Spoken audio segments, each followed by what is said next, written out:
تذکرہ امام حسین میں کربلا کے بعد کیا ہوا؟ جب سارے شہید ہو گئے، ان کی لاشوں پر گھوڑے دوڑائے گئے، تو جو لوگ قریب آبادیوں کے لوگ تھے وہ آئے، ان لاشوں کو سمیٹا، کتنوں کو تو انہوں نے دفن کیا اور مولا حسین کو دفن کیا۔ اب بیویاں خیمے میں تھیں، قیدی بنائی گئیں۔ سیدہ زینب فاطمہ زہرا کی سگی بیٹی ہیں، حسین ابن علی کی سگی بہن ہیں، زوجات امام حسین ہیں، بی بی سکینہ ہیں۔ اس خیمے میں چند عورتیں رہ گئیں اور بیمار زین العابدین ہیں۔ یزیدی لشکر کی طرف سے لوگ آئے اور کہا کہ اپنے ہاتھ آگے بڑھاؤ۔ ہاتھ آگے بڑھائے گئے تو ان کو ہتھکڑیاں ڈال دی گئیں۔ رسول اللہ کے گھر والوں کو ہتھکڑیاں ڈال کر باہر نکالا گیا، خیمے اجاڑ دیے گئے۔ بعض روایات یہ بتاتی ہیں کہ خیموں میں آگ لگا دی گئی۔ جب خیمے جل گئے، شام کا وقت تھا، مغرب کے بعد یہ لٹا ہوا تاخت و تاراج قافلہ کوفہ کی طرف جا رہا تھا۔ کربلا سے اب یہ کوفہ جا رہے تھے، لیکن ظالموں نے جتنے شہید ہوئے تھے ان کے سر سنبھال کر رکھے تھے۔ امام حسین ابن علی کا سر لے لیا، عباس علمبردار کا سر لے لیا، اور علی اکبر امام قاسم کے سر کاٹ کر لے لیے۔ سارے سروں کو انہوں نے، اس لیے کہ اس وقت ثبوت پیش کرنے کے لیے سر دکھانے پڑتے تھے کہ ہم نے ان کا قتل کیا ہے۔ اب سروں کو انہوں نے نیزوں میں ڈال دیا اور سروں کو لے کر نیزوں سے چلنے لگے۔ یہ سفر ان کا شروع ہوا، کوفہ کی طرف چلے۔ کیا ہے، ایک بڑی بات مجھے یاد آتی ہے۔ مولا حسین کی ایک کنیز تھی جس کا نام بی بی شیرین بتایا گیا ہے۔ وہ سیدہ فاطمہ زہرا رضی اللہ تعالیٰ عنہ کی بھی خدمت کر چکی ہیں۔ بی بی شیرین، اس کو حضرت امام حسین نے آزاد کر دیا تھا۔ وہ کہتی تھی کہ میں آزاد نہیں ہونا چاہتی ہوں۔ کہا تھا کہ تو بڑھاپے کو پہنچ چکی ہے، تجھے ہم نے آزاد کر دیا۔ اور اس کے بعد مولا حسین نے جب یہ مدینہ طیبہ میں تھے، بی بی شیرین کو کہا تھا کہ تو آزاد ہے، جا۔ بہت سارا مال دیا تھا اور جمع کر کے کہا تھا کہ تو چلی جا، اپنی بقیہ زندگی آرام سے گزار۔ تو کہتی ہے ایک شرط ہے میری، میں اس شرط پر جاؤں گی۔ امام حسین ابن علی نے پوچھا کہ ہم نے تجھے کسی چیز سے روکا نہیں، منع نہیں کیا، کیا چیز تو چاہتی ہے؟ بی بی شیرین نے کہا تھا کہ مولا حسین، بس چاہتی ہوں کہ میں گھر بنا لوں، گھر میں رہوں، ایک بار آپ اپنے قدم رکھ دینا، ہم غریبوں کے گھر پر ایک بار آپ تشریف لے آئیں، میری وہ معراج ہو جائے گی۔ امام حسین نے کہا بس اتنی سی بات، ہم تو غریبوں کے گھر روز جانا پسند کرتے ہیں، ہم روز جانا پسند کریں، جا ٹھیک ہے تیرے گھر ہم آئیں گے۔ اور بی بی شیرین نے کہا نہیں مولا، میری ایک درخواست یہ ہے کہ آپ اپنے خاندان کے ساتھ آئیں گے، اپنے شہزادوں شہزادیوں عورتوں کے ساتھ آئیں گے۔ مولا حسین نے ساری عورتوں سے کہا دیکھو بی بی شیرین کہتی ہے اس کے گھر دعوت ہے، ہم سب آئیں گے۔ اور اس کو بطور مسکراتے ہوئے آپ نے فرمایا بی بی شیرین، ایسا نہ ہو کہ ہم آئیں اور تو پہچان ہی نہ سکے، ایسا نہ ہو کہ تو پہچان ہی نہ سکے۔ قدموں میں گر گئی، کہا کہ میں آپ کے گھر کی کھائی ہوئی، میں آپ کی پروردہ، کبھی آپ کو نہ پہچانوں، ایسا کیسے ہو سکتا ہے؟ وہ خاتون گئی، کوفہ کے قریب ایک چھوٹی سی بستی میں گھر بنایا، بڑا اچھا سا گھر بنایا، اور اس کی بستی والے بھی اس کی بڑی عزت کرتے تھے کہ یہ فاطمہ کے گھر کام کی ہوئی عورت ہے، حسین ابن علی کے گھر کام کی ہوئی عورت ہے۔ وہ ہر گھر میں جاتی تھی، بستی والوں سے کہتی تھی لوگوں دیکھنا میں نے گھر بنایا اور پیغام بھیج دیا ہے، فاطمہ کے لاڈلے شہزادہ رسول امام حسین نے مجھے وعدہ کیا ہے ایک بار وہ میرے گھر تشریف لائیں گے۔ بستی والے کہتے تھے کیا تیری قسمت ہے کہ تیرے گھر مولا حسین آنے کی بات کر چکے ہیں، رسول اللہ کا شہزادہ تیرے گھر آئے گا۔ سب اس کی گاؤں میں بڑی عزت تھی، لوگ کہتے تھے کہ اس کی بات پر حسین آنے والے ہیں۔ ایک بار جیسے ہی بی بی شیرین کو خبر ہوئی کہ امام حسین مدینہ سے مکہ نکل چکے ہیں اور مکہ سے کوفہ آنے والے ہیں، جیسے ہی یہ خبر ملی تو اس نے پیغام بھجوایا اور پھر اپنے گھر کو رنگ و روغن کرنا شروع کر دیا اور کمرے سجائے کہ مولا حسین کا قافلہ آ رہا ہے اور کوفہ جانے والے ہیں اور میرے گھر پر ٹھہریں گے۔ جنگ کی کوئی خبر ہی نہیں تھی۔ گاؤں والوں کو جیسی اطلاع ہوئی، گاؤں کے سارے لوگ اس کے ساتھ مل گئے۔ پورے گاؤں میں سارے لوگ گھروں کی تیاریاں کر رہے تھے اور سب لوگ روز انتظار کرتے بی بی شیریں پہاڑ کے ایک چوٹی پر صبح سے شام تک بیٹھتی، ہر آنے جانے والے قافلے والے کو دیکھتی، جو مکہ سے کوفہ کے لیے آ رہا ہے جا رہا ہے، دیکھتی، انتظار کرتی، اس میں امام حسین اپنے گھر والوں کے ساتھ آنے والے نہیں آئے۔ کئی دن گزر گئے اور اسی زمانے میں ایک رات ایسی آئی کہ اس کے گھر ایک عورت آئی، کہا بی بی شیریں اٹھو جلدی۔ کہا کیا؟ کہ حاکم بصرہ ابن زیاد کا لشکر، بہت بڑا لشکر ہے اور وہ لشکر باہر آیا ہوا ہے، تیرا بڑا گھر ہے، وہ چاہتے ہیں کہ آج کی رات تیرے گھر میں گزارے۔ کہا کون لوگ ہیں، کیوں آئے ہیں؟ کہا سنا ہے کہ ایک باغی نے بغاوت کی تھی اور اس کا سر کچل دیا گیا، اسے مار کر کے اس کا سر لایا گیا ہے اور اسی کو دمشق امیر المومنین یزید کے پاس لے جایا جا رہا ہے۔ بی بی شیریں نے کہا پتہ نہیں کون سا باغی تھا، کس نے بغاوت کی تھی، کس سے جنگ ہوئی تھی، خبر نہیں ہے، بہرحال اگر حاکم کا قافلہ گھر کے دروازے پر کھڑا ہے تو میں دروازہ کھول دیتی ہوں۔ دروازہ اس نے کھولا، بہت سارے رات کا وقت ہے، شہزادوں کے سر نیزوں پر لٹکے ہوئے ہیں، حسین ابن علی کا چہرہ دھول میں اٹا ہوا تھا، زلفیں چہرے پر آئی ہوئی تھیں، بیویاں سب باندی بنا کر لائی گئی تھیں اور سب جکڑی ہوئی تھیں، چہرے ان کے بالوں سے ڈھاکے ہوئے تھے۔ اس خاتون نے دیکھا اور کہا ہائے ہائے افسوس، قیدی آئے ہیں میرے گھر۔ مولا حسین کہتے تھے قیدیوں کے ساتھ اچھا سلوک کیا جائے، قیدیوں کے ساتھ اچھا سلوک کیا جائے۔ اس نے اپنے گھر میں اندر داخل کیا، جو حاکم، جو اس کے سپہ سالار تھے، ان سب کو اندر بلایا، رات گزارنے کا مقام دیا، جگہ دیا، اور یہ بیویوں کو صحن کے باہر ہی چھوڑ دیا گیا، ان کو اندر نہیں لایا گیا۔ اور اس خاتون نے کہا ان قیدیوں کو بھی تو لاؤ، میرا گھر کافی بڑا ہے، میں اندر سلا لوں گی۔ اسے اب تک یہ خبر نہیں تھی یہ لٹا ہوا قافلہ ہے کس کا، آخر یہ لٹا ہوا قافلہ کس کا آیا ہے۔ رات کے وقت اس نے کھانا بنایا، سارے فوجیوں نے کھانا کھا لیا، تو بی بی سے کہا ان قیدیوں کو کھانا مت دینا، وہ کھانے کے مستحق نہیں ہیں۔ اس نے چلا کر کے کہا دیکھو ہمارا دستور یہ ہے کہ میں فاطمہ کے گھر کام کر چکی ہوں، وہاں فاقے تو رکھتے تھے لوگ، گھر میں فاقہ تو ہوتا تھا، لیکن باہر آنے والے مہمان کو بھوکا نہیں رکھا جاتا، وہ چاہے قیدی ہوں، باغی ہوں، جس طرح کے ہوں، مجھ سے جو بن سکے گا میں کھلاؤں گی۔ اس نے کھانے بنائے اور اس کے بعد لے کر کے آئی، اور اس کے بعد کھانا جب سیدہ بی بی زینب کے پاس رکھا تو بی بی زینب نے اپنے دونوں ہاتھ دکھائے جو پیچھے بندھے ہوئے تھے۔ اس خاتون نے، بی بی شیریں نے کھولا اور ان کے بالوں سے چہرہ ڈھکا ہوا تھا، اور اس نے کھانا پروسا کہ کھا لو بیویوں، کھا لو۔ تو بی بی زینب نے پکار کر کے اپنے بھائی کا نام لیا، یا حسین ابن علی۔ تو بی بی شیریں چونک اٹھی، یہ نام تو کیوں لے رہی ہے؟ یہ نام تو میرے آقا کا ہے جس کی میں باندھی تھی، میں خدمت گزار تھی، یہ نام تو کیوں لے رہی ہے؟ بی بی زینب کہتی ہے بی بی شیریں کیا ہم نے تجھے پہچان لیا؟ بابا نہیں کہتے تھے کسی دن ہم گھر پر آئیں اور تو پہچان ہی نہ سکے؟ یہ جو اونچے نیزے پر سر دکھ رہا ہے یہ تیرے آقا مولا حسین کا سر ہے، اور یہ علی اکبر کا سر ہے، یہ قاسم کا سر ہے۔ بی بی زینب پکارتی گئی، بی بی شیریں نے دیکھا اور پکار کر کے کہا مولا کیسی مہمان نوازی کا وقت تم نے دیا، کیا اس طرح بھی کوئی مہمان بنتا ہے کسی کے گھر؟ اور یہ کہتی ہوئی غش کھا کر گر پڑی، اس پر پانی ڈالا جاتا، وہ اٹھتی پھر غش کھا جاتی، بے ہوش ہو جاتی۔ سچ کہا تھا مولا حسین نے، اے بی بی شیریں ہم تو وعدہ کیے ہیں آ کر رہیں گے، کہیں ایسا نہ ہو کہ تو پہچان ہی نہ سکے۔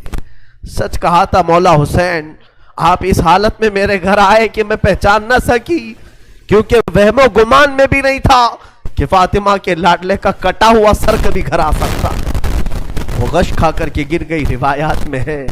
صبح جب اٹھا لوگوں نے، فوجیوں نے اٹھ کر کے دیکھا تو بی بی شیریں کا جسم ٹھنڈا پڑ چکا تھا، اس کی روح نکل چکی تھی۔ غم حسین میں لوگوں کی جانیں چلی گئی۔ یہاں آج دو آنسو ہمارے نکلتے ہیں تو لوگ ہمیں بولتے ہیں، غم حسین میں لوگوں کی روح نکل گئی۔ جو اصلی محبت کرنے والے تھے وہ دنیا سے ہی رخصت ہو گئے۔ مولا حسین کی محبت کرنے والی بی بی شیریں دنیا میں نہیں رہی۔ کہا آخری جملے اس کے یہ تھے، گھر بڑی آن شان سے اس لیے بنایا تھا کہ ایک بار مولا قدم رکھیں گے، اب انہوں نے قدم رکھ دیا تو اب جینے میں کوئی مزہ نہیں ہے، اب میری زندگی کی تمنا پوری ہو گئی ہے۔ اس کے بعد یہ قافلہ نکلا، کوفہ کی طرف جا رہا تھا، ابن زیاد تک پہنچنا تھا، حاکم بصرہ حاکم کوفہ عبید اللہ بن زیاد کے پاس۔ یہ قافلہ جانے سے پہلے کئی منزلوں پر رکا، دوسری رات آئی تھی، دوسری رات ایک گرجا گھر کے پاس ان کا قیام ہوا، وہ ایک عیسائی کا گرجا تھا، وہاں پر قیام ہوا۔ عیسائی نے دیکھا کہ بہت سارے کٹے ہوئے سر آئے، اس نے بھی اپنے چرچ میں رکنے کی اجازت دی تھی۔ ہائے افسوس، عیسائی بھی رحم کھا رہے ہیں، کیسے وہ مسلمان تھے جو رسول اللہ کے گھر والوں پر رحم نہ کھا سکے۔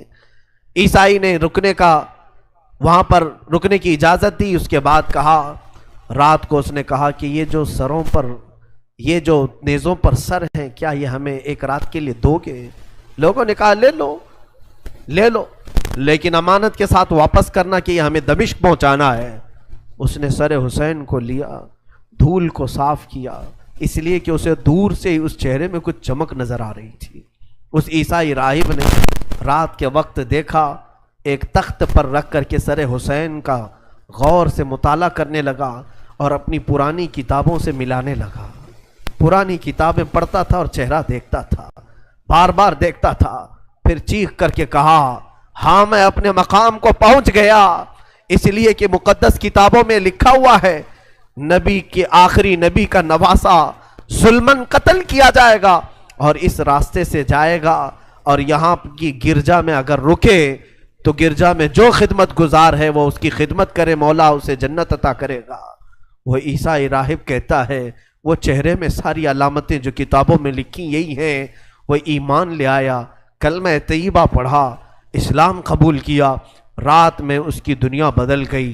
میرے عزیزو، اسی کو کہا جاتا ہے اسلام زندہ ہوتا ہے ہر کربلا کے بعد۔ حسین کے انتقال کے بعد بھی اسلام پھیل رہا، ایمان دوسروں کو بانٹ رہے ہیں۔ صبح تک اس گرجا میں رکے، پھر دن پورا گزارے اور شام کے وقت ٹھنڈے وقت میں کوچ کرنے کا ارادہ کیا، اور سر امام حسین جو ان لوگوں نے نیزے پر لیا تھا اس کو ایک جگہ گاڑ دیا، اور اس کے بعد اپنے پانی وغیرہ کے استعمال کے بعد قافلے کو کوچ کرنے کا حکم دیا۔ قافلہ آگے چلا، لیکن جو فوجی آتا سر حسین کو اٹھانے کے لیے نیزے پر، وہ تو ہلکا ہو چکا تھا لیکن وہ زمین میں ایسا گڑ چکا تھا کہ اٹھتا نہیں تھا، کسی سے ہل نہیں رہا تھا۔ بہت لوگوں نے کوشش کی، پھر آ کر کے انہی ظالم یزیدیوں نے بی بی زینب سے کہا، اے خاتون، یہ تمہارے بھائی کا سر زمین پر ایسا جمع ہوا ہے، ہٹتا نہیں ہے، آگے بڑھنا ہے ہمیں، یہ ہٹتا نہیں ہے۔ بی بی زینب نے غور سے دیکھا اور کہا، قافلے میں دیکھ لو سب ہیں یا نہیں، قافلے میں سب ہیں یا نہیں۔ دیکھا گیا تو بی بی سکینہ قافلے میں نہیں تھی، قافلے میں موجود نہیں تھی۔ بی بی زینب نے کہا، وہ میرا غیور بھائی ہے، اپنے خاندان والوں کو چھوڑ کر کہیں جاتا نہیں تھا، اپنی بچی کا غم ہوگا، آگے نہیں بڑھتا، تلاشو سکینہ کہاں ہے۔ لوگوں نے ڈھونڈنا شروع کیا، پہاڑ کی ایک چھوٹی سی چوٹی پر وہ بیٹھی ہیں اور ایک خاتون کی گود میں بیٹھی ہیں، کوئی ایک خاتون ہے، اسے سہلا رہی ہے، تھپکیاں دے رہی ہیں۔ بی بی سکینہ 9 سال کی عمر میں ایک بڑی معزز خاتون کی گود میں ہچکیاں لے لے کر رو رہی ہیں اور کچھ باتیں کر رہی ہیں۔ بی بی زینب نے دور سے دیکھا، خاندان کی کچھ عورتیں اور آئیں، پکارا، سکینہ جانے کا وقت ہو گیا، تم یہاں کیا کر رہی ہو؟ دوڑ کر کے جیسی سکینہ کے قریب آئے تو دیکھا نہ وہاں عورت تھی نہ کوئی خاتون تھی۔ سکینہ کو اٹھایا، کیا کر رہی تھی تم یہاں، کیسے آئی، کون عورت کس سے بات کر رہی تھی؟ سکینہ نے کہا، میں جانتی نہیں تھی، یہاں حاجت کے لیے آئی تھی، اچانک ایک خاتون نمودار ہوئی، اس نے مجھے گود میں اٹھایا، بوسے دینا شروع کیا، میرا ماتھا چوما، میں نے پوچھا کہ تو کون ہے؟ تو اس نے کہا، اے بچی تو نہیں جانتی، میں تیری دادی فاطمۃ الزہرا ہوں، میں فاطمۃ الزہرا ہوں، رسول اللہ کی شہزادی ہوں۔ میں اپنی دادی کے گود میں سو گئی، بڑا نرم گود تھا، بڑی ان کی نازک ہاتھ تھے، اور وہ مجھے سہلا رہی تھی اور مجھ سے پوچھ رہی تھی کہ کیسے کربلا میں کیا کیا ہوا سنا بچی؟ میں علی اصغر کی شہادت دادی کو سنا رہی تھی، علی اکبر کیسے قتل ہوئے دادی کو سنا رہی تھی، ان کے آنسو بہتے تھے اور میرے جسم پر گرتے تھے، اور میں نے کربلا کی ساری داستان اماں فاطمہ کو سنا رہی تھی۔ سیدہ زینب کی چیخ نکل پڑی کہ ماں فاطمہ اب بھی بے قرار ہے، اس لیے کہ حضرت امام مسلم فرماتے ہیں، ایک بڑے بزرگ ہیں، تابعی ہیں، کہتے ہیں میں نے خواب میں دیکھا ایک بوڑھی خاتون کو، کربلا کا یہ منظر جو تھا 10ویں محرم کو ہوا، 9 محرم کو خواب دیکھیں یا عاشورہ کی رات کو انہوں نے خواب دیکھا، کہتے ہیں ایک بوڑھی عورت ہے، بڑی عمر والی عورت ہے، جبہ اس کے سر پر پڑا ہوا ہے، جھاڑو لے کر میدان جھاڑ رہی ہے، پورا میدان جھاڑا۔ تو یہ امام مسلم فرماتے ہیں میں نے دور سے پکار کر کے کہا بی بی کون ہو آپ، یہ میدان کیوں جھاڑ رہی ہو؟ انہوں نے پلٹے بغیر کہا اے شخص میں رسول اللہ کی بیٹی فاطمہ الزہرا ہوں، یہ میدان کربلا ہے، میں یہاں جھاڑ رہی ہوں اس لیے کہ کل میرا لاڈلا یہاں گرنے والا ہے، کہیں کوئی نوکیلی کنکر اس کے جسم میں نہ چبھ جائے، مجھے درد ہوگا اگر حسین کو کوئی زمین کی کنکریاں چبھیں، میں صاف تو کر لوں۔ فاطمہ الزہرا کا غم ہم نہیں جان سکتے میرے عزیز، احساس نہیں کر سکو گے، غم کی داستانیں بڑی ہیں، بہت ہیں، واقعات سنانے کے لیے میرے پاس وقت نہیں ہے، میں سمیٹتا ہوں۔ عزیزان گرامی، یہ تاخت و تاراج قافلہ، یہ اسیران اہل بیت کوفہ پہنچے ابن زیاد کے محل میں، ابن زیاد نے دیکھا حسین ابن علی کو تانے مارنے لگا، کہا کہ تم نے بڑا غلط کیا، تم نے یزید کے خلاف خروج کیا، بغاوت کیا، اور اس کے بعد بہت ساری بے حرمتی کرنے کے بعد اس قافلے کو اس نے دمشق روانہ کیا۔ دمشق ملک شام کی راجدھانی، آج بھی ملک شام میں جس کو انگلش میں دمسکس کہا جاتا ہے، دمشق ہے وہ اصل۔ دمشق میں جب یہ قافلہ پہنچنے لگا وہاں کے حالات الگ تھے، بازار شام پر لعنت ہو، بازار شام پر کا برا ہو، وہاں شام کا بازار سجایا گیا تھا، گھر گھر وہاں سجائے گئے تھے، اور لوگوں میں یہ جشن کا ماحول تھا کہ آج باغیوں کے سر لائے جا رہے ہیں اور قیدیوں کو جکڑ کر کے ملک شام خلیفہ وقت یزید کے دربار میں پیش کیا جا رہا ہے۔ لوگ چھتوں پر چڑھ چکے تھے یہ منظر دیکھنے کے لیے، یہ علم جو اٹھا کر کے آ رہے تھے لوگ قافلے یزید میں، یزیدی لشکر جو کوفہ سے دمشق داخل ہو رہا تھا، دمشق کے دروازے پر یہ قافلہ پہنچا ہے، سر امام حسین کو نیزے پر لے کر، علی اکبر، امام قاسم، عباس کا سر لے کر یہ لوگ پہنچے ہوئے ہیں۔ ابھی ملک شام کے بازار میں دیکھا اچانک طبلے بجنا شروع ہو گئے، ڈھولوں کی آوازیں بلند ہو گئی، باجے شروع ہو گئے اور بہت زیادہ بانسریاں بجنے لگیں، اور اس جشن کے ماحول میں اس قافلے کو لایا جا رہا ہے۔ آگے لوگ ناچتے ہوئے جا رہے ہیں، کھیلتے ہوئے جا رہے ہیں کہ فتح مبین یزید کا اچھا ہو، جے جے کار لگ رہی تھی۔ خاندان اہل بیت کو قیدی بنا کر کے لایا گیا ہے۔ میرے عزیزوں، اس خاندان اہل بیت کے ساتھ وہاں جو معاملات ہوئے، کئی لوگ تھے جو دیکھنے کے لیے دور دور سے آئے تھے۔ ایک صحابی ہیں، وہ کہتے ہیں میں تجارت کے لیے گیا تھا تو مجھے خبر ہوئی کہ آج اہل بیت کا قافلہ یہاں آ رہا ہے، تو میں دوڑتا ہوا پہنچا، اور جیسے ہی میں نے دیکھ کر کے میں ضبط نہ کر سکا، وہ چہرہ آج نیزے پر تھا جو کبھی میرے مصطفیٰ کے کندھے پر ہوا کرتا تھا۔ وہ صحابی کہتے ہیں ان کے لبوں پر میرے آقا اپنے ہونٹ رکھا کرتے تھے، ان کی گردن کو سونگھا کرتے تھے۔ وہ حسین کی گردن کو انہوں نے تلوار سے الگ کیا ہوا تھا اور نیزے پر لا رہے تھے۔ وہ صحابی دوڑتے ہوئے آئے، کہا میری زندگی کا برا ہو میں حسین کا ساتھ نہیں دے سکا، میں حیدر کے گھر والوں کا ساتھ نہیں دے سکا۔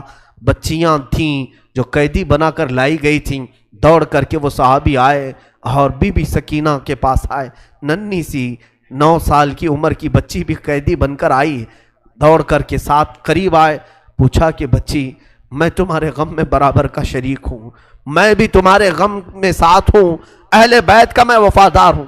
انہوں نے توجہ نہیں کی، اس لیے کہ بی بی سکینہ کہتی ہیں ہم تو دنیا سے مایوس ہو چکے تھے، ہم نے کٹنے کے وقت کسی کو آتے ہوئے نہیں دیکھا، اب تماشا دیکھنے کے لیے بہت سارے لوگ آتے ہیں، توجہ نہیں کی۔ اس صحابی رسول نے آگے بڑھ کر کہا کہ اے سکینہ میں تجھے جانتا ہوں، تو حسین کی بیٹی ہے، تو فاطمہ کی لاڈلی ہے، تو شیر خدا کے گھر کی شہزادی بتا کوئی حاجت ہو، کچھ کھانا پانی کوئی چیز۔ اللہ اللہ، یہ بھوکے اور پیاسوں نے کبھی کھانا کسی سے نہیں مانگا۔ پوری داستان کربلا سننا، کبھی انہوں نے روٹی نہیں مانگا، ہاں پانی ضرور مانگا ہے۔ پانی مانگنا انسانیت کے لیے عیب نہیں، روٹی مانگنا محتاجی کی علامت ہو سکتی ہے۔ بی بی سکینہ نے کہا کہ بڑی حاجتیں پوچھ رہے ہو، کیا میری حاجت پوری کرو گے؟ کہا بتاؤ بچی، میں اپنی طرف سے جو ہو سکے کروں گا، میرے پاس پیسے ہیں، مال ہے، میں اس سے جو چاہے کروں گا۔ بی بی سکینہ نے صرف ایک درخواست کی کہ میرے نانا کے صحابی، بس اتنا کام کر لو کہ یہ جو اونچے نیزے پر میرے بابا کا سر ہے، حسین ابن علی کا، اس سر کو تھوڑا آگے بڑھا دو، یہ جو جلوس میں جا رہا ہے آگے بڑھا دو۔ ہمارے گھر کی بچیاں غور سے سنیں، میرے گھر کی عورتیں کان کھول کر کے سنو، 9 سال کی بچی کیا خواہش ظاہر کر رہی ہے۔ کہا اگر وہ نہیں بڑھتے ہیں تو انہیں پیسے دے، وہ انعام دے کر آگے بڑھاؤ۔ اس صحابی نے پوچھا کہ اس سر کو تمہارے قریب رہنا اچھا ہے، تمہارے قریب رہنا اچھا ہے، آگے کیوں بڑھانا چاہتی ہو؟ بی بی سکینہ نے کہا اس لیے کہ لوگوں کا جلوس بابا سر کو دیکھنے کے لیے آ رہا ہے، اور سارے دیکھنے قیدی بنا کر کے لائے گئے تھے۔ بیمار زین العابدین حسین ابن علی رضی اللہ تعالیٰ عنہ کے شہزادے، وہ قیدی بنا کر لائے گئے تھے۔ ایک صحابی وہاں پر حاضر ہوئے، کہا کہ کوئی حاجت ہو تو بیان فرمائیں، ہم آپ کے غم میں شریک ہیں۔ حضرت امام زین العابدین نے کوئی توجہ نہیں کی، یہاں تک کہ ایک سپاہی یزید کا ایسا تھا جو تھیلا بھر کر کے پتھر لے کر چل رہا تھا، تھیلا بھر کر پتھر لے کر چل رہا تھا، اور وہ باہر کھڑے ہوئے لوگوں میں پتھر بانٹتا تھا کہ کچھ پتھر تم لوگ برسا ہو۔ ملک شام میں جانے کے وقت کچھ لوگ وہاں صدقے کی کھجوریں پھینک رہے تھے اس اہل بیت کے گھرانے پر، اور کچھ لوگ پتھر برسا رہے تھے۔ یزید کے یہ مخالف لوگ ہیں، باغی لوگ ہیں، ان کے دلوں میں یزید کی محبت تھی، بنو امیہ کے وفادار لوگ تھے۔ اس قافلے پر کچھ لوگوں نے پتھر برسائے، وہ قافلہ اب اور کتنے زخم اٹھاتا، اب ان کو چھوڑا کیا تھا، لوگوں نے سارے زخم تو دے دیے تھے۔ امام زین العابدین نے اس صحابی سے کہا کہ دیکھو یہ پتھر برسا رہے ہم پر۔ اس صحابی نے تلوار کھینچ لی اور اس کو قتل کرنے کا ارادہ کیا، آپ نے منع کیا، رک جاؤ رک جاؤ، اس لیے کہ بہت سارے قتل میں نے اپنے بابا کے دیکھے، اور وہاں کوئی بھی اپنی تلوار لے کر ہمارے مدد کے لیے نہیں آ سکا۔ امام زین العابدین کا یہ لٹا ہوا قافلہ یزید کے دربار میں لایا گیا، اور سر امام حسین کو ایک تشت میں رکھ کر پیش کیا گیا۔ یزید اپنے ہاتھ میں چھڑی لے کر مولا حسین کے لبوں پر مارتا تھا اور کہتا تھا حسین تمہاری جوانی ختم ہو گئی، کاش تم میری بیعت کر لیتے تو تم زندگی سے ہاتھ نہیں دھوتے، اور کبھی میں نہیں چاہتا کہ تمہارا قتل ہو جائے۔ اس نے جھوٹے الفاظ میں لوگوں کو اس طرح ورغلایا۔ سیدہ زینب نے وہاں پر ایک جرأت مندانہ خطبہ دیا تھا، مولا حسین کی سگی بہن یزید کے دربار میں خطبہ دی تھی، اور اس کے بعد پھر یہ اسیران اہل بیت کو یہاں ملک شام میں چند دن ٹھہرایا گیا اور آزاد کیا گیا، مدینہ طیبہ کے لیے رخصت کرنے کا حکم ہوا۔ یہ لٹا ہوا قافلہ مدینہ آیا۔ اللہ اللہ، مدینے کو جب یہ لوگ پہنچے، اہل مدینہ کہتے ہم کو وہ شہادت کی خبر پہلے سے مل گئی تھی، کربلا میں مولا حسین کا قتل ہو چکا ہے، خاندان اہل بیت کے ساتھ برا سلوک ہوا ہے۔ پورا مدینہ سرحد پر آ کر کھڑا ہو گیا تھا، مدینے کے باہر انتظار میں۔ وہاں ننھی سی سغرا بھی تھی، مولا حسین کے کچھ گھر والے بھی تھے، وہ انتظار میں تھے۔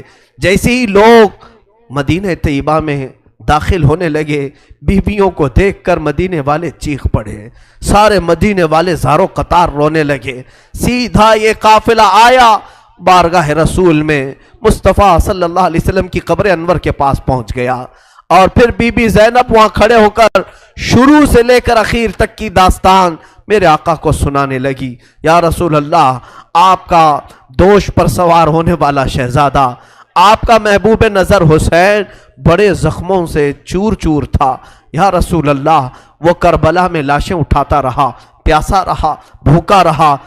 مدینے کے لوگ کہتے ہیں پورا مدینہ صرف زندگی میں 2 مرتبہ سب سے زیادہ رویا ہے، ایک اس وقت جب میرے آقا کی وفات ہوئی تھی، جب میرے آقا کی وفات ہوئی تھی، دوسرا اس وقت جب اہل بیت کا قافلہ مدینے میں لٹ کر داخل ہوا تھا، سارے غموں سے نڈھال تھے، ہر کوئی پریشان حال تھا۔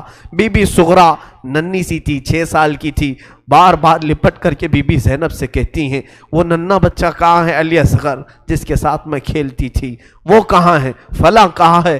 بچی کے دماغ میں جتنے یاد تھے سب کو پوچھا کرتی تھی۔ بی بی زینب کہتی ہیں ہر ایک کے جواب میں جب میں کہتی تھی وہ بھی انتقال کر گئے، وہ بھی انتقال کر گئے۔ بی بی صغرا پوچھتی تھی کیا کربلا میں موت سستے میں ملتی ہے؟ جہاں آپ لوگ گئے تھے موت بہت سستی ہے، اتنوں کو کیسے آپ نے موت کے گھاٹ اتار دیا؟ بی بی زینب کے پاس کوئی الفاظ نہیں تھے۔ امام زین العابدین کا زندگی بھر یہ حال تھا۔ اللہ اکبر، زین العابدین وہ تنہا شہزادے ہیں میرے مولا حسین کے جو پھر 95 ہجری تک باحیات رہے۔ امام حسین کی شہادت ہونے کے بعد 61 ہجری میں جو شہادت ہوئی اس کے بعد سے سن 95 ہجری تک آپ باحیات رہے، لیکن روتے روتے آنکھوں کا پانی سوکھ گیا تھا۔ لوگ کہتے ہیں امام زین العابدین کو ہم لوگ دیکھتے تھے، کبھی وہ روتے تھے تو دونوں آنکھوں سے خون نکل آتا تھا۔ لوگ پوچھتے کہ مولا زین العابدین سجاد آپ اتنا کیوں روتے ہیں؟ کہتے ہیں کیا تم میری ہنسی کی تمنا رکھتے ہو؟ جس کے سامنے اس کے بھائیوں کو، اس کے گھر والوں کو، اس کے باپ کو کاٹا گیا ہے، اس کے گھر والوں کو کاٹا گیا ہے۔ امام زین العابدین کا حال یہ تھا کہ امام زین العابدین شہر میں جا رہے تھے اور قصاب گوشت بیچنے والا دکان میں بیٹھا ہے، گوشت بیچ رہا ہے۔ جیسے ہی وہ قریب آنے لگے اس نے جلدی سے گوشت کے اوپر چادر ڈال دی، گوشت چھپا دیا۔ لوگ جو گوشت خریدنے والے کھڑے تھے انہوں نے پوچھا کہ اے بندے تو کیوں گوشت چھپا رہا ہے؟ کہا زین العابدین آ رہے ہیں، وہ ابھی یہاں کھڑے ہوں گے اور گوشت دیکھ کر کے رونا شروع کر دیتے ہیں، گوشت دیکھ کر کے رونا شروع کرتے۔ کہا ایسا کیوں کرتے ہیں؟ کہتے ہیں جب بھی وہ میری دکان کے پاس یہ کچا گوشت دیکھتے ہیں تو کہتے ہیں کہ میرے بھائیوں کا گوشت ایسے ہی کاٹا گیا تھا اور ادھیڑا گیا تھا۔ زندگی بھر وہ گوشت کی دکان کے پاس کھڑے ہوتے تو ان کی آنکھیں بہہ جاتی۔ اور اس کے بعد ایک روایت یہ بھی ملتی ہے کہ قربانی کے دن تھے، مولا زین العابدین ایک جگہ سے گزر رہے ہیں، ایک قصائی بکرے کو لٹایا ہے اور جلدی سے اس پر چھری چلائی جا رہی تھی۔ امام زین العابدین دور سے کھڑے ہو گئے، کہا اے قصائی تو نے بکرے کو لٹایا، پانی پلایا کہ نہیں پلایا؟ وہ کھڑا ہوا، کہا اے امام زین العابدین ہم مسلمان ہیں، جانوروں کو کاٹتے ہیں تو پہلے پانی پلا کے کاٹتے ہیں۔ امام زین العابدین نے کربلا کی طرف منہ کیا، کہا مولا حسین مسلمان جانوروں کو پانی پلا کے کاٹتے ہیں، جانوروں کو پانی پلا کے کاٹتے ہیں، مگر اہل بیت کے کسی شہزادے کو ایک گھونٹ بھی پانی نہیں پلایا گیا اور انہیں ویسی ہی پیاسا شہید کیا گیا ہے، پیاسا کاٹا گیا ہے۔ امام زین العابدین کی پوری زندگی ایک ایک چیز کو دیکھتے تو رونے لگ جاتے تھے کہ کربلا میں یہ چیز نہیں تھی، یہ چیز نہیں تھی۔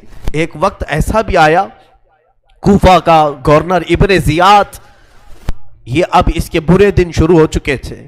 میں پھر دوسری تقریر میں عرض کروں گا، ظہر کی اذان انشاءاللہ تقریر کے بعد ہوگی۔ آج سارا مجمع یہاں پر ہے اور انشاءاللہ بغیر نماز پڑھے ہم تو یہاں سے جائیں گے نہیں، اور اذان لوگوں کو جمع کرنے کے لیے ہوتی ہے، جو آلریڈی جمع ہیں پھر انہیں کیا جمع کیا جائے۔ اذان تو ہم دیں گے انشاءاللہ، صبر کریں۔ یہ وقت شہادت کا ہے، یہ وقت کربلا کی یاد کا ہے۔ مولا حسین کے یہ شہزادے امام زین العابدین رضی اللہ تعالیٰ، زندگی بھر آپ کے حالات یہ تھے کہ کبھی کچا گوشت دیکھیں تو رو پڑے، کسی جانور کو ذبح ہوتے دیکھیں تو رو پڑے۔ ایک بار امیر کوفہ ابن زیاد، اب امیر مختار نام کا ایک شخص جو بدلہ لینے کے لیے بعد میں اٹھ کھڑا ہوا، بعد میں کوفہ میں ایک ایسا شخص ظاہر ہوا جس کا نام مختار ثقفی تھا، اس نے اعلان کیا کہ میں قاتلان حسین کا بدلہ لوں گا، اور اس نے اٹھ کر کے کچھ اہل بیت سے محبت کرنے والوں کو اپنے قافلے میں جمع کیا، اور یہ قافلہ بڑھتا گیا یہاں تک کہ خون حسین کا بدلہ لینے کے لیے یزید کی موت کے بعد اس نے ہر ایک کو تلاشنا شروع کیا، شمر کو ڈھونڈا، اس کو قتل کیا، اور اس کے بعد عمرو بن سعد کو ڈھونڈا، اسے قتل کیا، عبید اللہ بن زیاد جو کوفہ کا حاکم تھا، جو جڑ تھا اس فساد کا، اسے ڈھونڈا، اور اس کے بعد 22,000 کا جو لشکر تھا اس میں سے کسی ایک کو بھی اس نے زندہ نہیں چھوڑا، ایک کو بھی نہیں. جتنے وہاں شریک تھے سب کو قتل کیا، سب کو قتل کیا. اور 22,000 کو قتل کرنے کے بعد مختار ثقفی نے یہ اعلان کیا، ابھی میں نے حسین کی ایک انگلی کا بھی بدلہ نہیں لیا، میں حسین ابن علی کی ایک انگلی کا بھی بدلہ نہیں لیا. یزید خائب و خاسر ہو کر مر گیا. اور یزید کی سب سے بڑی ذلت تو یہ ہے، یزید کے بعد اس کا بیٹا معاویہ تخت پر بیٹھا. پہلے دن خلیفہ بنا کر اسے بٹھایا گیا، اس کے بعد 6 مہینے تک وہ گھر سے باہر ہی نہیں آیا. 6 مہینے کے بعد سیدھے لاش باہر آئی بیٹے کی. وہ 6 مہینے کبھی تخت پر نہیں بیٹھا یزید کے. لوگ کہتے تھے کہ معاویہ آپ یزید کے جانشین ہیں، وہ نیک شہزادہ تھا. دیکھیں اللہ کی مصلحت کیسی، صحابی کے پیٹ میں یزید پیدا ہوا، یزید کے پیٹ میں معاویہ، پھر اچھا شہزادہ پیدا ہوا، نیک تھا. اس نے کہا، لوگ جب کہتے تخت پر بیٹھ جائیے تو اس نے اس تخت کی طرف دیکھ کر کے تھوک دیا اور کہا اس تخت پر بیٹھوں جس پر شہزادہ رسول کا خون لگا ہوا ہے، اس تخت پر بیٹھوں جو تخت حسین ابن علی کے گھر والوں سے رنگا ہوا ہے. کبھی اس تخت پر نہیں بیٹھا. اس کی یزید کی سب سے بڑی ذلت تو اسی پہ ہے کہ اس کا خود کا بیٹا اس کے تخت پر تھوک دیا، نہیں بیٹھ سکا. لیکن حسین کا چرچا آج بھی ہے، حسین کے شہزادے گلی کوچوں میں ہر جگہ ہے. سادات کی خوشبو تم محسوس کرو گے آج بھی. حسین ابن علی کے یہ صاحبزادے زین العابدین جہاں پر رہ رہے تھے خیمے میں، تو ایک مرتبہ ایسا ہوا کہ ابن زیاد جان بچاتا ہوا بھاگتا ہوا نکل آیا، کیونکہ مختار ثقفی اس کے پیچھے لگ گیا تھا، اپنے سواریوں کو دوڑا دیا تھا اس کے پیچھے کہ عبید اللہ بن زیاد جہاں بھی ملے اسے پکڑ کر کے لاؤ، اسے پکڑ کر کے لاؤ. تو سب اس کے پیچھے لگ گئے. مختار ثقفی کے ڈر سے عبید اللہ بن زیاد جان بچاتا ہوا بھاگتا ہوا ایک خیمے میں آیا. وہ خیمہ کسی اور کا نہیں، امام زین العابدین کا تھا. وہاں پر پہنچ گیا. آپ قرآن پاک کی تلاوت میں مصروف تھے. مختار ثقفی کے ڈر سے آنے والا یہ عبید اللہ بن زیاد ہانپ رہا تھا، کانپ رہا تھا. امام زین العابدین نے سر اٹھا کر کے دیکھا، کیا بات ہے؟ کہا پیاس کی شدت ہے، اگر تمہارے پاس پانی ہو تو پلاؤ. امام زین العابدین نے فوراً کھٹوری بھری اور پانی دیا. اس نے پانی پیا اور پھر کہا اور پانی ملے گا. انہوں نے اور ایک کھٹوری بھری اور پھر پانی پلایا. اس نے پیا، 3 کھٹوریاں پانی پیا. عبید اللہ بن زیاد یہ سوچنے لگا شاید امام زین العابدین نے مجھے پہچانا نہیں ہوگا. اس نے کہا آپ مجھے نہیں پہچانے ہوں گے شاید. آپ نے چہرہ اٹھایا تو آنکھوں میں خون تھا، آنکھوں میں خون تھا. کہا اے ظالم، تجھے نہیں پہچانوں گا؟ تیری وجہ سے میرا پورا گھرانہ لٹ گیا، میرا پورا خاندان تو نے تباہ کیا، بھوکا اور پیاسا کربلا میں تڑپایا، تجھے نہیں پہچانوں گا؟ تو عبید اللہ بن زیاد بدبخت نہیں ہے؟ تو اس نے کہا جب آپ نے پہچانا تو پانی پلا رہے ہو. امام زین العابدین نے کہا جو تو نے ہمارے ساتھ سلوک کیا وہ تیری فطرت تھی، اور ہم نے جو سلوک کیا ہے یہ اہل بیت کی فطرت ہے، یہ اہل بیت کی شان ہے، ظالموں کے ساتھ بھی پانی پلانے کا سلوک. اسی لیے میرے عزیزو، آج اگر ہمیں کچھ آس ہے، امید ہے، تو رسول کے انہی شہزادوں سے کہ ہماری برائیاں 1000 ہوں گی، لیکن مجھے امید ہے کہ ان حسین ابن علی کے شہزادوں سے اگر قیامت کے دن ایک بار ہم کہہ دیں گے پانی، تو امید ہے کہ یہ اپنے نانا کے حوض کوثر سے ہمیں پانی ضرور پلائیں گے. تذکرہ کرو حسین کا، تذکرہ کرو اہل بیت کا اور علی کے شہزادوں کا. یقیناً حوض کوثر پر انہی کا قبضہ ہے. میرے آقا صلی اللہ تعالیٰ علیہ وسلم اپنے ہاتھ سے جسے چاہیں گے پانی پلائیں گے. ان کے گھر والوں کو ستا کر کے تم پانی قیامت کے دن کس منہ ہوگے، پیاس بجھاؤ گے. امام زین العابدین نے اس وقت بھی پانی پلایا. میرے عزیزوں، اس کے بعد ایسا نہیں کہ اسلام ختم ہو گیا، امیہ کی خلافت چلتی رہی.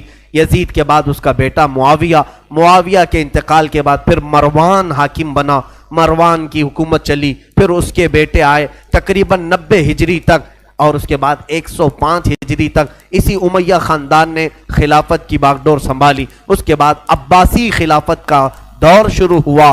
جو بنو عباس کہلائے وہ اہل بیت سے محبت کرنے والے تھے. اتنے زمانے تک بھی اہل بیت کے ساتھ برا سلوک ہوتا رہا. امیہ کے پورے جتنے خلفاء آئے انہوں نے اہل بیت کے ساتھ کوئی اچھا سلوک نہیں کیا. امام باقر کے ساتھ، امام جعفر صادق کے ساتھ، امام موسیٰ کاظم کو 12 سال تک قید میں رکھا گیا تھا، ان کو زہر پلایا گیا تھا، کوڑے مارے گئے تھے. یہ اماموں کے ساتھ برا سلوک تقریباً 100 سال تک چلتا رہا. اور ایسا نہیں، رسول کا گھرانہ آج بھی لٹانے پر قربان ہے. آج بھی اگر کوئی بات آ جائے تو دیکھنا رسول اللہ کی جو اصلی آل ہوں گے، اصلی اولاد ہوں گے، وہ قیادت کے لیے آگے بڑھیں گے اور اپنا سر بھی پیش کریں گے. ہندوستان کی فتح میں سلطان محمود غزنوی کے قافلے میں 2 شہزادے ایسے تھے کہ یہ قلعے کے پھاٹک پر، یہاں جب سلطان محمود غزنوی حملہ کے لیے آتے تھے ہاتھیوں کو دوڑاتے تھے، اور جو قلعہ تھا یہاں ہندوستان کا جس کو فتح کرنا تھا، اس قلعے کے پھاٹک پر نوکیلے کیل لگے ہوئے تھے، ہاتھیوں کے سروں میں گھس جاتے تھے تو وہ ہاتھیاں چیخ کر کے پیچھے آ جاتی، قلعہ فتح نہیں ہوتا تھا. رات کو خواب میں محمود غزنوی نے دیکھا حضور پاک صلی اللہ علیہ وسلم تشریف لائے. محمود غزنوی بادشاہ ہے، پوچھا یا رسول اللہ ہندوستان فتح کیسے ہوگا؟ میرے آقا نے فرمایا تیری فوج میں میرے 2 شہزادے ہیں، ان سے مشورہ لے، وہ جو کہیں گے تو اس پر عمل کر. صبح اٹھا تو فوج میں دیکھا تو 2 آل رسول تھے، 2 نوجوان تھے. حاضر ہوا، کہا آپ میری فوج میں ہیں، میں نہیں جانتا تھا، آپ مجھے مشورہ دیں کہ کیا کرنا ہے. جانتے ہو دونوں شہزادوں نے کیا مشورہ دیا؟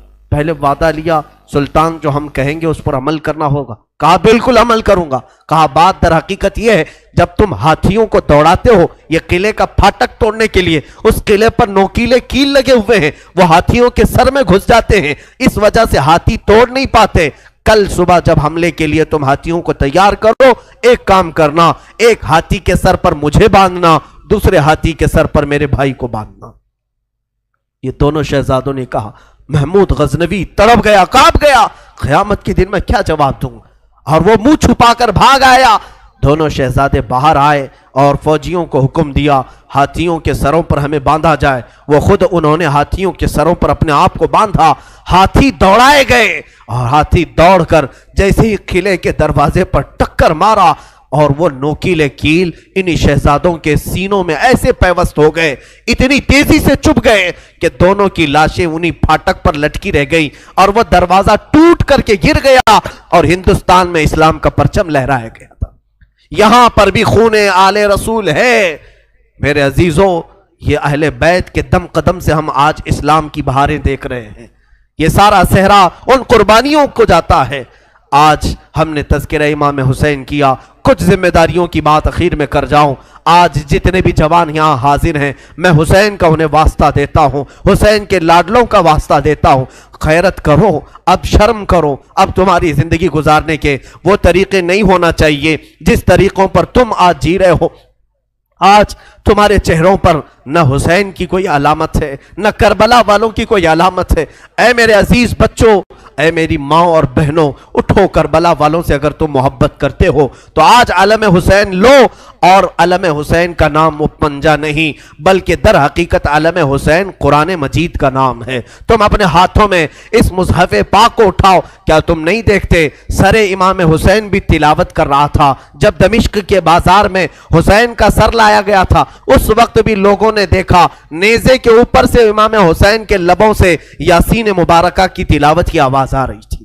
وہ حسین کٹے ہوئے سر سے بھی جب تلاوت کر سکتے ہیں، تم کیوں تلاوت نہیں کرتے؟ آج قرآن کیوں نہیں پڑھتے؟ قرآن کو کیوں ہاتھ نہیں لگاتے؟ آج ہمارے گھروں میں جو اندھیرا ہے یہ قرآن نہ پڑھنے کی وجہ سے. میرے آقا نے سچ فرمایا کہ تم اپنے گھروں کو قبرستان نہ بناؤ. جس گھر میں قرآن نہیں پڑھا جاتا اس گھر کو کہا گیا یہاں میتیں رہتی ہیں، یہاں مردے رہتے ہیں. کتنے گھروں میں قرآن پڑھا جا رہا ہے؟ مردوں کا گھر بنائے ہو. بچیوں کو بٹھاؤ، بچوں کو بٹھاؤ، قرآن ان کے ہاتھ میں دو، قرآن کی طرف توجہ کرو. اگر ایک بار پھر پلٹ آئی یہ امت تعلیمات اسلام کی طرف، مجال ہے کہ کوئی تمہاری طرف آنکھ اٹھا کر کے دیکھے. میں یہ چیلنج کے ساتھ کہتا ہوں تمہارے پاس ایمان کی جو دولت ہے پوری دنیا چھان مارو گے یہ دولت کسی قوم کے پاس نہیں ہے، کسی کے پاس نہیں. تمہارے پاس محبت رسول ہے، تمہارے پاس محبت علی ہے، تمہارے پاس محبت حسین ہے، تمہارے پاس اولیاء کاملین کے کردار ہیں، تمہارے پاس ساری علامتیں تبرکات ہیں، تم کیوں پیچھے ہو؟ تمہارا پیچھے رہنا تو افسوس کی بات ہے۔ آج لوگ تمہیں بزدل بنا رہے ہیں، آج لوگ تمہارے اوپر خوف کا ماحول طاری کیے ہوئے، ڈر کا ماحول طاری کیے ہوئے۔ شاید یہاں تم نے دیکھا بھی ہوگا، ہزاروں تقریریں ہیں، میں اپنی تعریف کے لیے نہیں کہہ رہا ہوں، ہزاروں خطبہ ہیں، چند ہی بولتے ہوں گے لوگ، اس لیے کہ خطبہ وائزین مقررین کی زبانوں کو بھی بند کرنے کی کوشش کر رہے ہیں۔ کتنے تو مجھے بولتے ہیں یوں نہ بولو مولانا، بہت جلدی گرفتار ہو جاؤ گے، بہت جلدی جیل میں چلے جاؤ گے، حکومت کی تمہارے اوپر نظر ہے، ڈپارٹمنٹ میں تمہارے ریکارڈ ہیں، بہت ساری باتیں ہیں۔ میرے عزیزوں، ایک طرف میرے پاس یہ امت مصطفیٰ بھولی بھٹکی ہوئی قوم ہے، ایک طرف میرے آقا کی قرآن عظیم ہے اور حسین اعظم کے کربلا کے واقعات ہیں۔ مجھے بتاؤ، کیا حسین ابن علی کا سامنا قیامت کے دن نہیں کرنا ہوگا؟ کیا ہم جیسوں کو پکڑ کر قیامت میں نہیں پوچھا جائے گا مولا نے تجھے زبان دی تھی، مولا نے تجھے قرآن کا علم دیا تھا، رب نے تجھے حدیثیں عطا کی تھی، تو نے اپنے حبیب کی امت کے ساتھ کیا سلوک کیا؟ کیا تو انہیں سبحان اللہ اور نعروں میں ہی سلا دیا کرتا تھا؟ اگر قیامت کے دن مجھے یہ سوال ہوگا میں کیا جواب دوں گا؟ اس لیے میں یہ بہتر سمجھتا ہوں، حق بولنے پر اگر گرفتاری ہو جائے تو میری گرفتاری کوئی معنی نہیں رکھتی، اس لیے کہ مجھ سے کئی لاکھ درجہ گنا بہتر امام زین العابدین جب گرفتار کیے جا سکتے ہیں اور مولا حسین کے گھر والوں کو قیدی بنایا جا سکتا ہے تو ہماری لاکھوں زندگیاں ان کی قید پر قربان ہوں۔ ہمیں قید سے ڈر نہیں ہے، ہمیں کوئی گرفتاری سے خوف نہیں ہے، اور ہماری زبانوں کو خریدنے کی کوشش بھی نہ کرو، ہمارے الفاظ کو خریدنے کی کوشش نہ کرو۔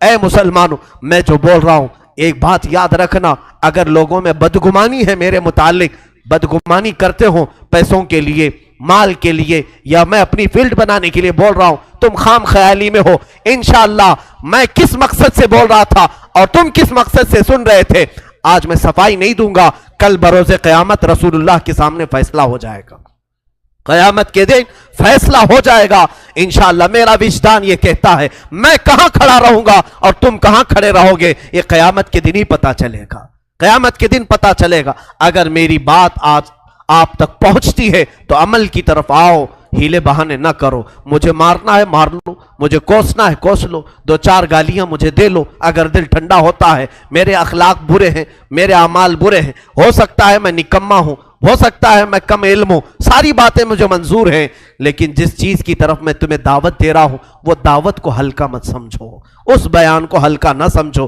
میں تو تمہیں محبت رسول کی طرف بلا رہا ہوں، میں تمہیں مولا حسین کے کردار کی طرف بلا رہا ہوں، اسے تو نہ کوسو۔ میں کمتر ضرور ہوں لیکن جس کی دعوت دے رہا ہوں وہ دعوت کمتر نہیں ہے، وہ دعوت ہلکی نہیں ہے۔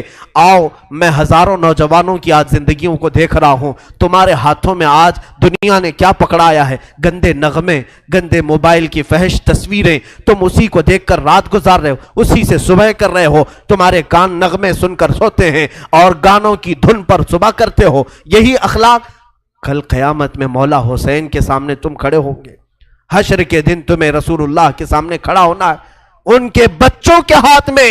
ارے 11 سال کا بچہ جب تلوار اٹھایا تھا، تم اپنا موبائل اٹھا کر کے اس کو دکھاؤ گے؟ میں نے جوانی میں موبائل اٹھایا ہے، انہوں نے تلواریں اٹھائی تھی، کس لیے؟ امت مصطفیٰ کی حمایت کے لیے، شریعت طاہرہ کی حفاظت کے لیے۔ اس لیے میرا آخری یہ میسج ہے کہ اٹھو وہ گرنا حشر نہ ہوگا پھر کبھی، دوڑو کہ زمانہ چال اپنی چل گیا، قوت عشق سے ہر پست کو بالا کر دو، دہر میں نام محمد سے وجالا کر دو، کی محمد سے وفا تو نے تو ہم تیرے ہیں، یہ جہاں چیز ہے کیا لوح و قلم تیرے ہیں۔ اقبال نے سچ کہا تھا، نہیں تیرا نشیمن قصر سلطانی کے گنبد پر، تو شاہین ہے بسیرا کر پہاڑوں کی چٹانوں پر۔ آج تم جہاں جی رہے ہو یہ تمہارا مقام نہیں، یہ تمہاری جگہ نہیں۔ اور عورتوں سے، بچیوں سے گزارش ہے، ارے اس ننھی سکینہ کو دیکھو جس نے قیدی حالت میں بھی اپنے پردے کی فکر کی ہے، اپنے دوپٹے کا خیال کیا ہے۔ تمہیں آج ساری آسائشیں، ساری نعمتیں ملی ہیں اور بازار میں مٹک مٹک کر کے چلنا، لوگوں کو اپنی زینت کی طرف دعوت دینا، اپنے جسموں کو آشکار کرنا، کیا یہ سکینہ کے اخلاق ہو سکتے؟ فاطمہ کے گھر کے اخلاق ہو سکتے؟ بچیاں توبہ کرو، تمہارا جسم شیطان آوارہ کرنا چاہتا ہے۔ تم نے اگر اپنے جسم کی نمائش کی، لوگوں کی توجہ اور ان کی آنکھیں اپنی طرف مبذول کرنے کے لیے قسم رب ذوالجلال کی تمہارے جسم کی چمڑیاں فرشتے اس طرح سے چھیلیں گے، اس طرح سے کہ حدیث پاک میں ملتا ہے 1 گھنٹے میں 70 بار چمڑی بدلی جائے گی۔ 1 گھنٹے میں 70 بار۔ ذرا بلیڈ سے چمڑی نکال کر کے دیکھنا، پتہ چلے گا چمڑی ادھیڑنے کی سزا کیا ہوتی۔ اگر تم نے اپنے عورتوں کی حفاظت نہیں کی، اپنے سطر کی حفاظت نہیں کی، بڑی سزا میں گرفتار ہو جاؤ گے، بہت بھیانک عذاب میں گرفتار ہو جاؤ گے۔ قیامت کے منظر کو اب چندہ ضرورت نہیں کہ میں اپنی بات کو طویل کروں، میں صرف میسج یہی دینا چاہتا تھا، آج قرآن کو پھر سے عام کرو، آج عہد کر کے اٹھو کہ شریعت مصطفیٰ کو پھر سے ہم قائم کر کے دکھائیں گے۔ اذانیں ہوں گی تو اپنے کاموں میں نہیں، ہم مسجدوں میں سر جھکانے کے لیے آئیں گے، اس لیے کہ مولا حسین تلواروں کی جھنکار میں جب سجدہ کر سکتے ہیں تو آج ہمیں نعمتوں میں اللہ کھلا رہا ہے، پلا رہا ہے، سلا رہا ہے، کیوں ہم بستر چھوڑ کر ایک بار مسجد نہیں آ سکتے؟ ہم اپنی دکان چھوڑ کر مسجد نہیں آ سکتے؟ ہم اپنا کام چھوڑ کر مسجد نہیں آ سکتے؟ میرے عزیزو، اگر مسجد نہ ملے، جہاں میسر ہو سجدہ کر لو، جہاں موقع ملے اپنی نماز کمپلیٹ کر لو، اس لیے کہ قیامت کے دن یہ اگر تمہاری کچی رہی تو سارے معاملات میں پھنس جاؤ گے۔ جس کی نمازیں نکل گئی پھر وہ ہر چیز میں نکل جائے گا انشاءاللہ العزیز۔ آخر میں انشاءاللہ العزیز اذان کے بعد میں 2 چند آپ کے سامنے اعلانات پیش کروں گا۔ بارگاہ الہی میں دعا ہے، مولا کریم کہنے سننے سے زیادہ عمل کی توفیق عطا فرمائے۔ اے رب قدیر، آج جو بھی شہادت امام حسین کا تذکرہ ہوا، اے ذوالجلال خدا، ہم سب کی آوازوں کو تو سن رہا ہے، ہمارے آہو بکا کو تو جانتا ہے۔ ہم غم حسین میں آج بیٹھے ہیں تیرے گھر میں، مولا جتنے یہاں حاضر ہیں سب کی حاجتیں پوری فرما دے۔ مولا جتنے سن رہے ہیں، خواتین، بچے، بچیاں دور دراز سے جو اس پروگرام کو سن رہی ہیں، شامل ہیں، مولا ان سب کو بھی ہم دعاؤں میں شامل کرتے ہیں۔ مولا حسین کی برکتیں ان سب کو بھی عطا فرما۔ اے اللہ، آج عاشورہ کا دن ہے، اے کریم خدا، آج تیری رحمتیں اترتی ہیں، تو بندوں سے راضی ہوتا ہے۔ حسین کے خون کا واسطہ، علی اصغر کے خون کا واسطہ، ہم گناہوں سے توبہ کرتے ہیں۔ مولا ہم سب کو سچی توبہ نصیب فرما، گناہوں سے بیزاری عطا فرما، گناہوں کے مرض سے شفا عطا فرما، ہمیں آنکھوں کی حیا عطا فرما، زبان کی طہارت عطا فرما، دل کو وسوسوں سے بچا لے، ہمارے ہاتھوں اور پیروں کو غلط کاموں سے محفوظ فرما لے۔ اے کریم خدا، ہماری بچیوں کو بے آبرو ہونے سے بچا لے، ان کے جسموں کو ان کے سطر کی تو حفاظت فرما۔ اے کریم خدا، پورے ہندوستان میں امن و امان عطا فرما، اسلام و سنیت کا بول بالا فرما، کفار و مشرکین کے برے منصوبوں کو خاک میں ملا دے۔ اے رب قدیر، تیرا احسان ہے تو نے ہمیں اسلام پہ پیدا کیا، تیرا احسان ہے تو نے امت محمدیہ میں بنایا، تیرا احسان ہے تو نے ہمیں علی اور حسین کے گھر والوں کے تذکرہ کرنے والوں میں پیدا کیا۔ اے مولا، یہ محبت حسین ہماری زندگی کی آخری سانس تک ہماری زندگی میں عطا فرما۔ اے رب ذوالجلال، اس مسجد پاک میں بچے، جوان، بوڑھے جتنے حاضر ہیں، جو جس پریشانی میں مبتلا ہے، مولا تو بہتر جانتا ہے، سب کی پریشانیاں دور فرما۔ اس پورے محلے پر مولا، ہمارے آس پاس جتنے گھر ہیں، اس پورے محلے پر زمینی آسمانی بلاؤں سے تو حفاظت فرما، غیب سے برکتوں کا نزول فرما۔ اے خلاق العالمین، ارحم الراحمین، تیرے دربار میں صرف اتنی التجا ہے، اگر ہماری زندگی باقی رہی، ان آنکھوں کو ایک بار تیرے حبیب پاک کے چہرے کی زیارت نصیب فرما، مولا حسین کے چہرے کی زیارت نصیب فرما، مولا بغداد، کربلا اور مدینہ طیبہ کی زیارت نصیب فرما، ہم سب کو حج مقبول نصیب فرما، ہماری دعاؤں کو رسول کریم صلی اللہ علیہ وسلم کے نالین پاک کے صدقے قبول فرما۔ ان اللہ وملائکتہ یصلون علی النبی یا ایھا الذین آمنوا صلوا علیہ وسلموا تسلیما۔ اللهم صل على سيدنا ومولانا محمد معدن الجود والكرم وآله وأصحابه الكرام وابنه الكريم وبارك وسلم. سبحان ربك رب العزة عما يصفون وسلام على المرسلين والحمد لله رب العالمين.